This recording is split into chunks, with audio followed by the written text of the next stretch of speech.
there's a couple of themes that we brought up here that I just reminds me of some stuff I've learned back in, Bible school. The idea of sonship versus orphan spirit. I'm sure we've all heard of that. Like what orphans Yeah. do is that they want to prove themselves. They want to receive validation from the parents. So they have to do things to receive validation. It's a performance-based validation. Whereas sonship is you're naturally already a son. You don't do anything, right? So Mm. that, and then it goes to the Martha Mary paradigm where Martha is always trying to do stuff where Mary's just worshiping at the feet of Jesus.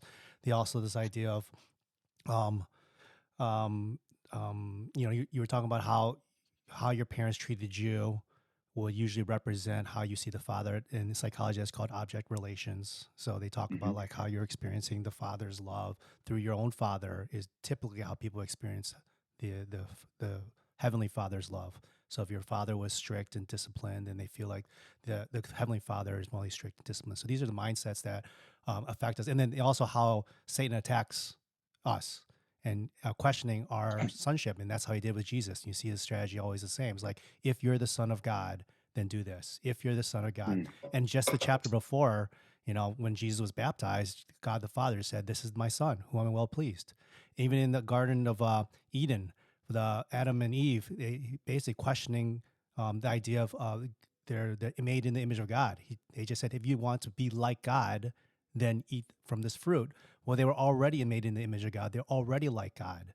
And so, but that's what Satan does, is it attacks our identity first. And that's why it's huge Mm. about this identity part, because Satan's tricks and strategies hasn't changed over the years. So recognizing that in yourself, and that's why I love the idea of self-awareness, self-discovery, really understanding your emotions, because that gets to the root of, do I really believe that I'm the son of God?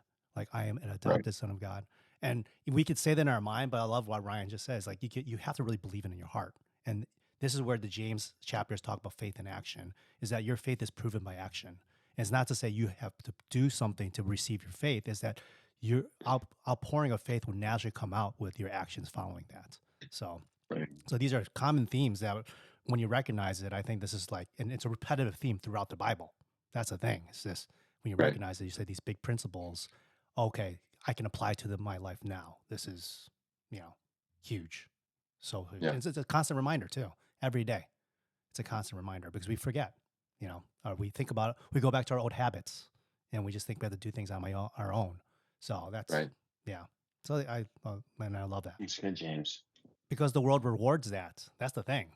Like we Hmm. get validation from doing things from the world, either money or accolades or degrees. That's the natural order of things. It's sowing and reaping. It's the basic elementary principles of this world. Like every single religion has that. So yeah, it's a natural way of thinking. It's like I have to do something in order to receive something, because you do have to do Exactly. something to receive something. Like, and that's how Yeah. work happens. That's capitalism. That's all that stuff. But that's antithesis to the natural order thing in terms of a faith-filled spiritual mind. So it's not saying that you don't do anything, but you have to understand that God's going to take care of you. He just wants us to do our best, you know. Right. So Yeah.